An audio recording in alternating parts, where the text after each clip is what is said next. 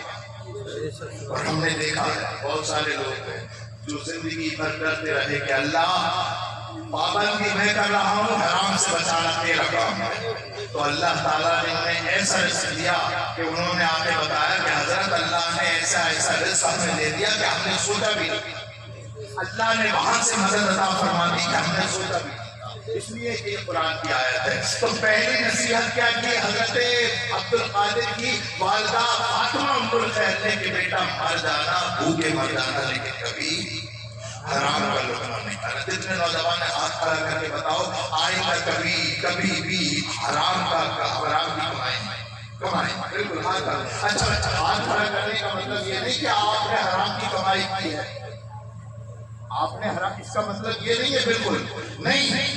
کوشش کریں اور یہ عہد کریں کہ مولا آج تک جتنا ہوا تو غفور رحیم ہے، معاف کرنے والا ہے، لیکن آگے سے انشاءاللہ مر جائیں گے لیکن کبھی حرام کی کمائی اپنے حلق سے نیچے نہیں کرنے.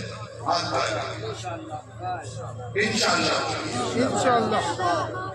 اس جلسے کا پہلا میسج یہ ہے سرکار غوث پاک کی سیرت کا.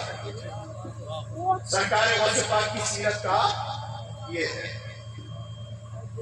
اچھا دوسری نصیحت کیا کی؟ بڑے اونچے کھڑے ہو گئے جناب. کیا نام ہے نا؟ یہ جانتے ہو کس کی محفل ہے؟ یہاں پر ہنسی مذاق، میں قرآن کی آیتیں پڑھ رہا ہوں اور یہاں ہنسی مذاق ہو رہی ہے. کچھ تو وہ بچے کر رہے تھے تو ٹھیک ہے، توبہ کریے اس چیز سے. سرکار غوث پاک فرماتے ہیں نظر تو الہ بلاد اللہ جوان کا خط لفظ اللہ کا مثالی. میں دنیا کو ایسے دیکھ رہا ہوں جیسے ہتھیلی پہ رائی کا دانا. جب دنیا کو ہتھیلی پہ رائی کے دانے کی طرح دیکھ رہے ہیں تو کیا مزدوری والوں کو نہیں دیکھ رہے ہوں؟ اس لیے سلیقے سے یہاں پر سنیے، سلیقے سے. اللہ تعالیٰ آپ سب کو سننے اور عمل کرنے کا.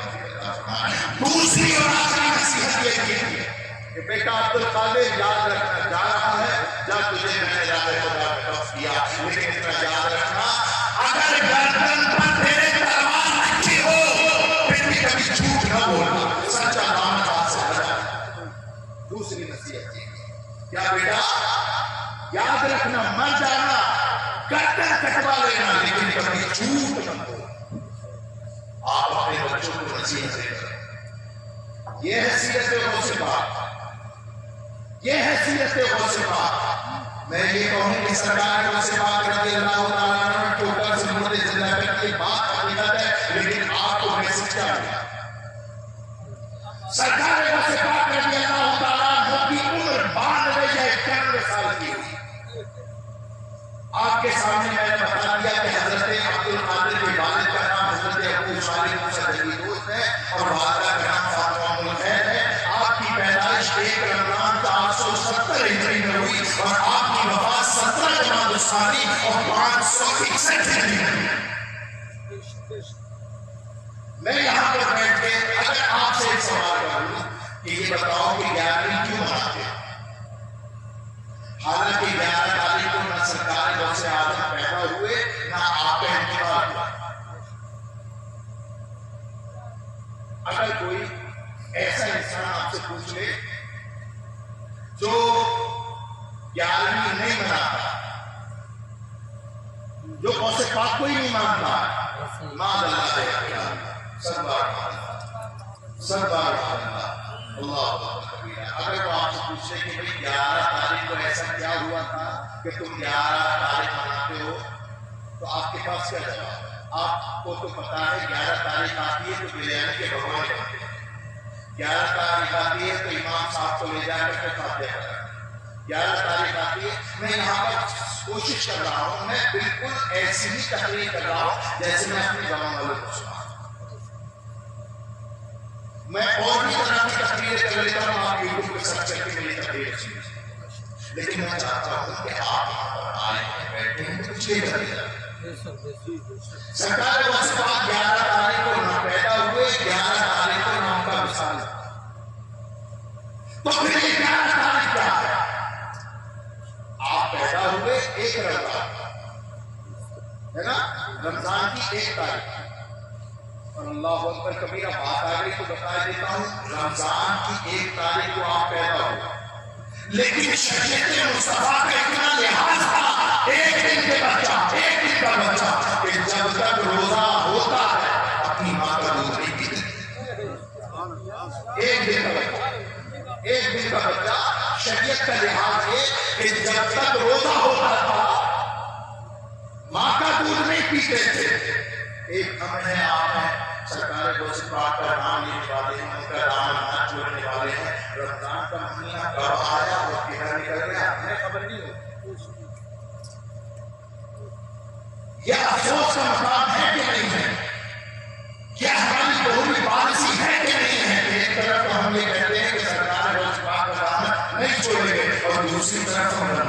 روزے چھوڑ دیتے ہیں، نمازیں چھوڑ دیتے ہیں، حج و زکات چھوڑ دیتے ہیں. یہ سرکار غوث پاک سے سچی وفا ہے. سرکار غوث پاک کی سیرت ایک دن کا ہمارا پیر یہ کہتا رہا ہے، اور لوگوں کو کچھ بھی بن جانا، رسول اللہ کے شریعت کے باری مت بننا. اور یہ کرامت آپ کی ایسی مشہور ہوئی کہ سارے بغداد میں مشہور ہو گئی، سارے بغداد میں مشہور ہو گئی کہ ابو صالح موسیٰ جلیلوس کے گھر میں ایک ایسا بچہ پیدا ہوا ہے جو دن میں کبھی بھی اپنی ماں کا دودھ نہیں پیتا رہا. اللہ اتنی مشہور. ایک سال گزرنے کے بعد جب دوسرا سال رمضان کا آیا تو جس طرح سے مقبولی میں، جنیٹا شریف میں، ادھر کی میں 2930 میں حملہ ہو جاتا، ایسے ہی بغداد میں حملہ ہو گیا. یہاں پر حملہ ہوتا ہے کہ حضرت امام صاحب بتاؤ کیا کرنا ہے، سحری کرنی ہے کہ نہیں کرنی ہے، صبح کو روزہ رکھنا ہے کہ نہیں رکھنا ہے. اور آپ کے سہولت کے لیے میں بتا دوں، یہ پوچھنے والے اکثر وہ ہوتے ہیں جنہوں نے ایک بھی رکھا ہوتا ہے. عید کی بڑی جلدی ہوتی ہے اور چاہتے ہیں امام صاحب پہلے میں چاند لگا کے مسجد کو لے کے کرے ہوتا ہے. اسی طریقے سے ہم دیکھ لیں گا. خیر 2930 میں جب حملہ ہوتا ہے تو آپ امام صاحب خالد ابراہیم صاحب اعجاز صاحب علی محمد صاحب یہ بتاؤ حضرت صبح کو سحری کرنی ہے کہ نہیں کرنی ہے، روزہ رکھنا ہے کہ نہیں رکھنا ہے. تو اگر انہیں پتا ہوتا ہے تو بتا دیتے ہیں. بڑا پلیگ مرکز اہل سنت بریلوی شریف فون کرتے ہیں کہ بتائیے حضرت کیا کرنا ہے، سحری کرنی ہے کہ نہیں کرنی ہے، کیا ہے چاند کا اعلان. اللہ اکبر کبیرہ. میں یہ بھی بتانا چاہتا کہ منگولی میں یا بغداد میں جب چاند میں ترقب ہوا 2930 کا کہ 29 ہے شعبان کی 31 ہے تو کیا کرتے تھے بغداد والے؟ اللہ اکبر کبیرہ. جب ان کے بعد یہ ترقب والی تاریخ آئی 2930 کی جب شک ہوا تو بغداد والے اکٹھا ہو کر کے اللہ اکبر کبیرہ کسی مفتی کے دروازے پہ نہیں جاتے، کسی محدث کے دروازے پہ نہیں جاتے، کسی مولوی کے دروازے پہ نہیں جاتے تھے، کسی دارالفتہ میں نہیں جاتے تھے، بلکہ اکٹھا ہو کر ساتھ کی والا فاطمہ ام الخیر کی چوکھٹ پہ کھڑے ہوتے اور پوچھتے کہ بتاؤ فاطمہ ام الخیر عبد القادر نے دودھ پیا ہے کہ نہیں؟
اس لیے میرے پیارو یاد رکھو یہ تمہارا جو پیر ہے، یہ جو پیرانے پیر ہے، ہم اس لائق نہیں کہ مرید کریں، لیکن اگر کوئی سر پڑتا ہے تو کر لیتے ہیں.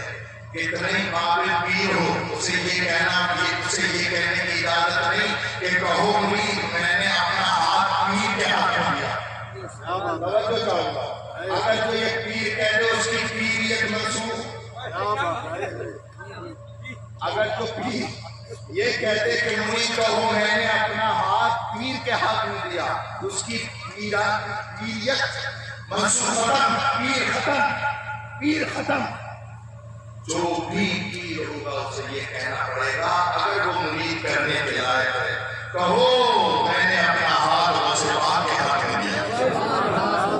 کہو یہ حق پیر کو کہنا پڑے گا. اس لیے کہ تیری اوقات بنائی کہ خیانت کرے اللہ اکبر کبیرہ.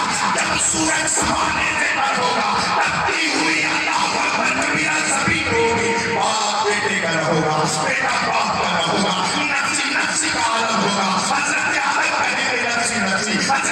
اس کبھی میں نفسی نفسی حضرت یحییٰ یونس یعقوب کہنے کے نفسی نفسی ایسے آنے میں یا تو مصطفیٰ کا مانیں گے یا مصطفیٰ کا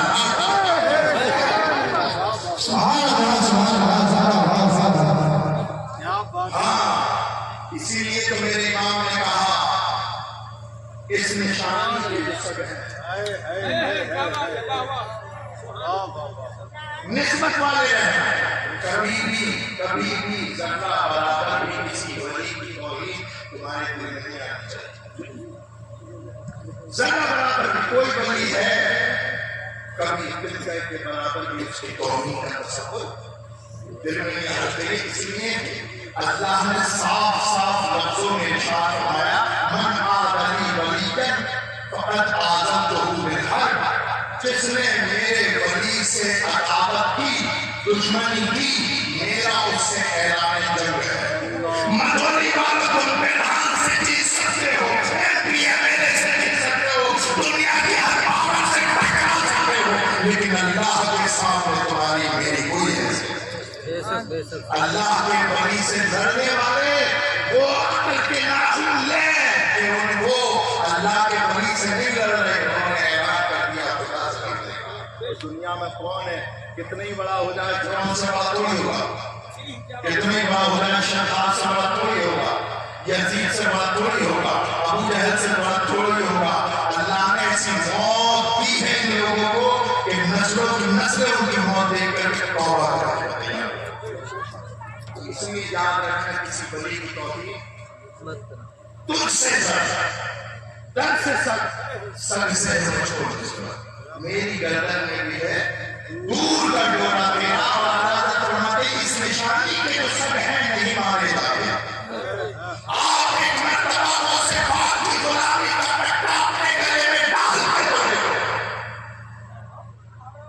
آج تو بڑا عجیب ماحول ہے ہر ایک انسان اپنی سہولت کے حساب سے کرسی پہ بیٹھتا اپنے سہولت کے اعتبار سے کرسی پہ بیٹھنے والے کی قریب میں بیٹھتا چاہے اس کے سگے باپ سے اختلاف ہو جس کے پاس ہی بیٹھتا ہے لیکن نہیں روز سمجھ رہے ہیں آپ میں کیا کہنا چاہتا ہوں دنیا کی غلامی کا پٹا نہ ڈالو دنیا کی غلامی کا پٹا اگر تم ڈالو گے تو دنیا کا کوئی صورت میں نہیں بتا پائے گا اگر آپ چاہتے ہو کہ پابندیاں میری والی کوئی سے بھی بچ جائے اور میں شر کے میدان کی تکبیر دھوم سے بچ جائے اس کو وصفا کی غلامی کا پٹا اپنے گلے میں ڈال دو اس لیے کہ حرارت فرماتے ہیں جس میں ساری نشانی کے جو سر ہے نہیں مارے جاتے میری گردن میں رہے حشر تک میرے گلے میں رہے پٹا سبحان اللہ میرے گلے میں رہے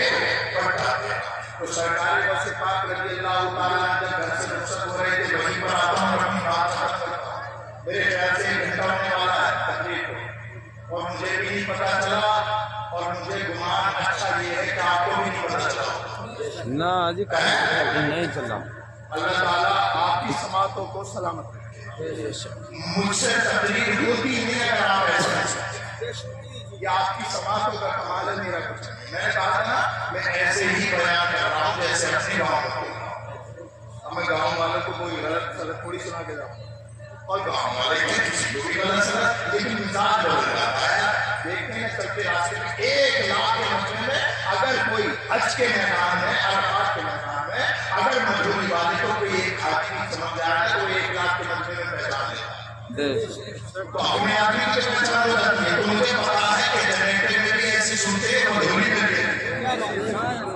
پتہ بھی کھا سکتا ہوں لیکن کیا بات میرے بھی نقصان آپ کا بھی نقصان بھائی بھائی کا بھی نقصان ہے نا جی سے چلانے سے کوئی فائدہ نہیں آخری نصیحت سنو اور اپنے بچوں کو وہ نصیحت کرو کیا تھی کہ بیٹا گردن پر چھری رکھی ہوئی ہو مر جانا لیکن جھوٹ نہ ہو اب سرکار واسطے پاک رضی اللہ تعالیٰ عنہ نے یہ دونوں نصیحتیں سنی اور دونوں نصیحتوں پر ایسا عمل کیا کہ آج کی تاریخ میں سنہری اکثروں میں وحدت الاسرار امام ابو الحسن شکنوفی نے اپنی کتابوں میں پہلی نصیحت کیسی تھی کہ بیٹا مر جانا کیونکہ مر جانا لیکن کبھی حرام نہ۔ جی جی ایک دن ایسا ہوا غوث پاک رضی اللہ تعالیٰ سرکار غوث کوئی خاص بات ہو تو بتا دو، میں بس سمجھ رہا سرکار غوث پاک اپنی خانقاہ میں بیٹھے ہوئے تھے تو وقت کا خلیفہ مستنجد باللہ اتنے بہت سے پیسے لے کے آئے، نوٹوں کی کھنک ایسی ہوتی ہے کہ اچھے اچھوں کی ٹوپیاں اچھے اچھوں کی ٹوپیاں مل جاتی ہیں، لیکن ماں کی نصیحت یاد لے کے آیا اور کہنے لگا سرکار یہ قبول فرمائے، اشرفیوں سے بڑی تھیلی لے کر کے آیا سرکار کو، کون؟ وقت کا خلیفہ۔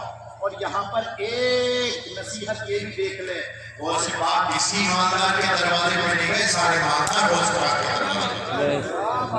وقت کے خلیفہ مستنجد باللہ غوث پاک کی خانقاہ میں آیا، اتنی موٹی پھٹی لے کے آیا اشرفیوں کی اور لا کے رکھی کہ حضور نذرانہ قبول فرمایا۔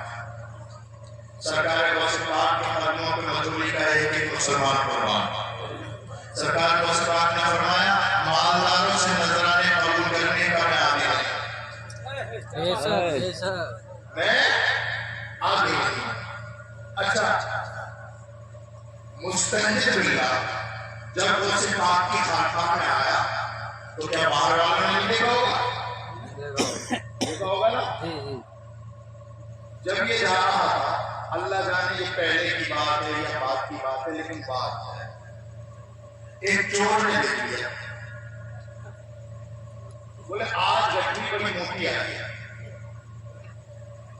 سرکار غوث پاک رات ہوئی اپنی خانقاہ میں کوئی جو بندیوں کا کام ہوتا ہے دکھا کے نماز نہیں پڑھتے، جو نماز پڑھنی ہے فرض وہ تو مسجد میں ہی پڑھتے ہیں، لیکن جو اس کے علاوہ نوافل تہجد ہوتے ہیں وہ چھپا کے اپنی خانقاہ کا دروازہ لگایا اور نماز میں مصروف۔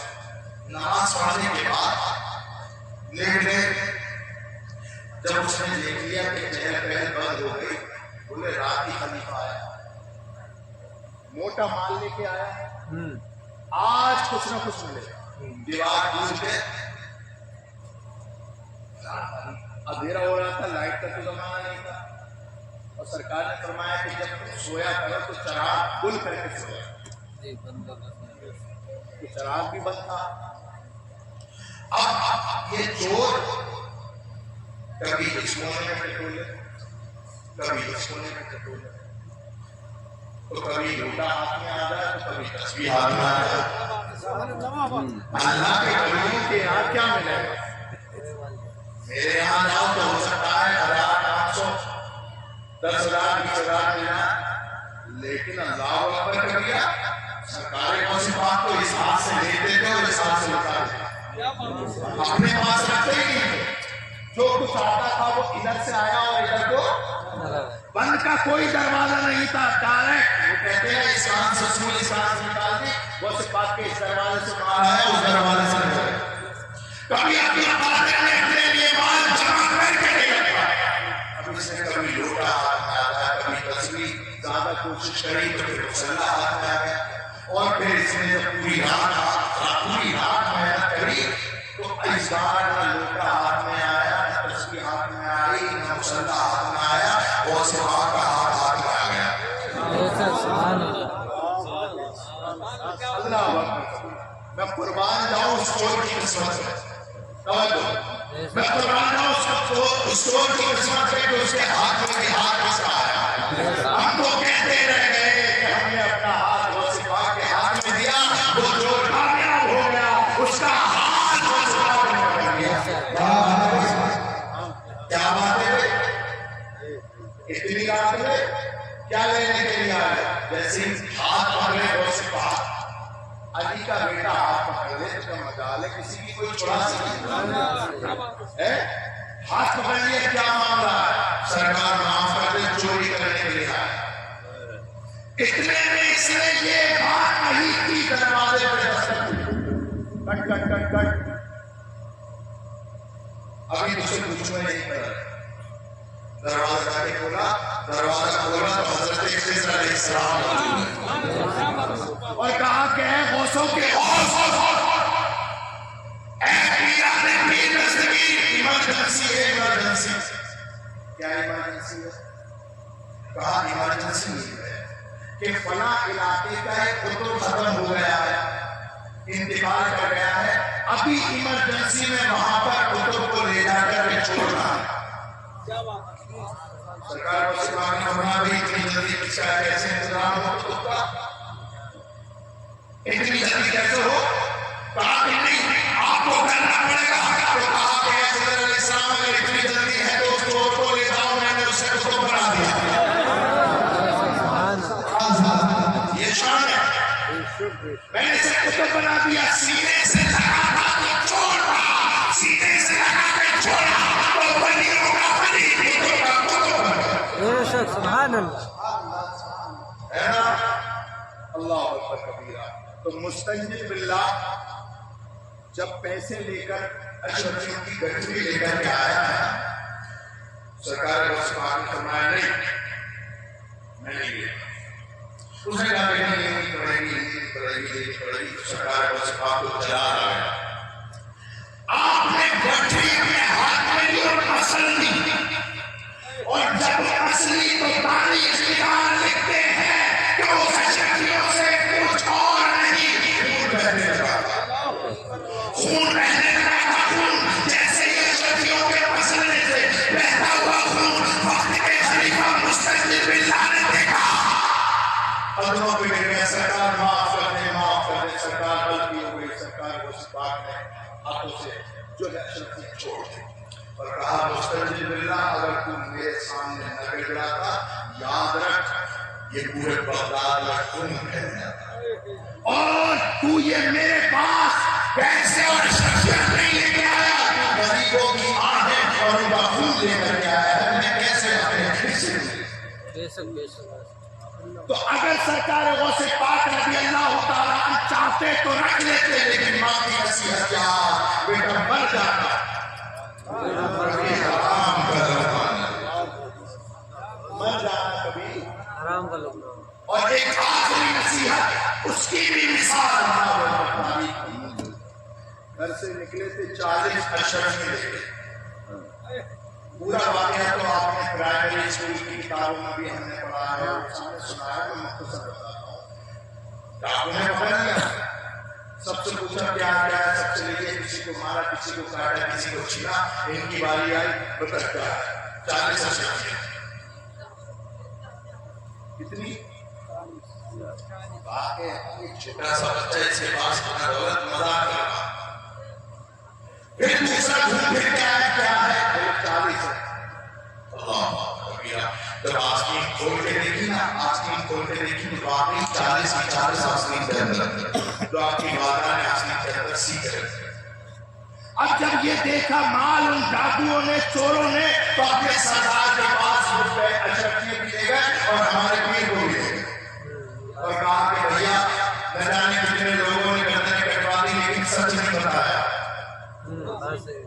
کتنے لوگوں نے گردنیں کٹوا دی لیکن سچ، کتنے لوگوں کو ہم نے ہاتھ پیر توڑ دیے لیکن سچ نہیں بتایا۔ یہ پتہ نہیں کس کا بیٹا ہے، نہ جانے اس کی رگوں میں کس کا خون ہے، نہ جانے یہ کس نبی کا نواسا ہے۔ اللہ اکبر کبیرہ، اللہ اکبر کبیرہ۔ ڈاکوؤں کے سردار نے قریب بلایا کہ بیٹا تو چاہتا تو جھوٹ بول دیتا اور ہم سچ مان لیتے۔ اگر والد گرامی یہاں ہے، اپنے بچوں کو نصیحت اس طرح، اگر تو چاہتا تو جھوٹ بول دیتا، ہم چھوڑ دیتے، لیکن اللہ اکبر کبیرہ، تو نے تو یہاں سچ بول دیا اور ہمیں حیران کر دیا۔ اللہ اکبر۔ سرکار غوث پاک رضی اللہ تعالیٰ عنہ نے کہا تھا میں کیا کروں، مجھے اپنی ماں کی نصیحت یاد ہے کہ بیٹا مر جانا لیکن کبھی جھوٹ نہ بول۔ میں کیا کرتا، میری ماں کی نصیحت جیسے ہی جملے سنا، وہ ان کے جملے کانوں میں نہیں، عبد القادر کے جملے ڈاکوؤں کے سردار کے دل میں ڈالے اور آنکھوں سے آنسو جاری ہو گئے۔ کہا کہ بیٹا اتنی کم عمر میں تو اپنی ماں کا فرمان نہیں بھولا، کتنے کم باتیں ہیں تو اتنی بڑی عمر میں اپنے رب کا